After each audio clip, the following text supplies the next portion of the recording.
Hello, I'm Ken Fobb. This is NewsNet Baton Rouge. Grab a tea or coffee as I go over with you headlines and news from our local area and region. A recently released audit of LSU University High School found that two principals who happen to be married have committed alarming violations. University High School is a prestigious kindergarten through 12th grade school located on the edge of the LSU campus and is considered LSU's laboratory school. The audit shows that over 60% of university high school purchases were not purchases typically allowed by university policy, such as prohibited employee gifts, Apple Watches, gift cards, unauthorized award scholarships, and non-employee travel, which included a principal's wife. Secondary school principal Frank Rusciano and his wife, elementary school principal Mara Broussard, set up their own business called Cub Care, so they could secretly compensate themselves for aftercare programs for the year 2017-2018. It appears this was done by them in order to circumvent the university management's disapproval and university policy, which did not allow them additional compensation for the after-school work they did. Principal Rusciano also allowed school staff, school computers, facilities, and supplies to be used by his wife's private company called Louisiana High School Correspondence Course. U-High Interim Dean Dr. Roland Mitchell says he has taken appropriate personnel action against Rusciano and Broussard and has taken steps to correct the problems that were found by this audit.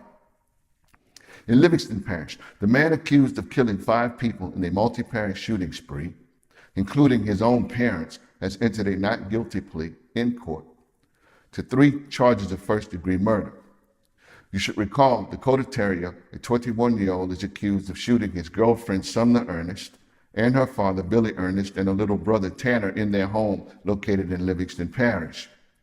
The DA for the 24th JDC, Scott Pearlou, says his office will prosecute Terrier, and if Terrier is found guilty of first-degree murder, his office will ask a jury and judge to sentence Dakota Terrier to death. Scott Pearlou says he doesn't take any pleasure in seeking the death penalty, but after reviewing all of the circumstances and facts, he feels the death penalty is the appropriate course of action to pursue by his office in this particular case.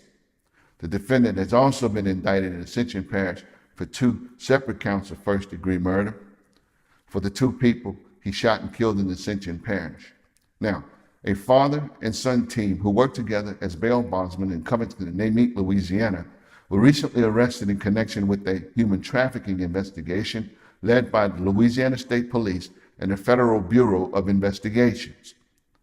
James Johnson Jr., a 53-year-old, is accused of soliciting sexual favors with multiple victims in exchange for his reducing their bond debts owed to him.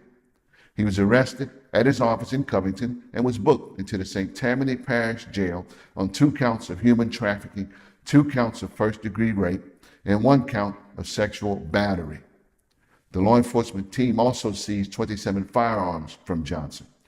Johnson's own son and business partner, Patrick Johnson, a 31-year-old, was also arrested after detectives discovered pornography involving juveniles during a search of his office in Amite, Louisiana. Patrick Johnson was booked into the Amite jail on 3 counts of possession of pornography involving juveniles. Now, this investigation is ongoing, and additional arrests and charges are expected to come in the near future.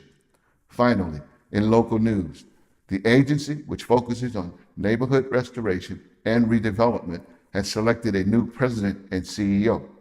The Urban Restoration Enhancement Corporation, UREC, has announced the appointment of Carl Dillon Jr. as its new president and CEO.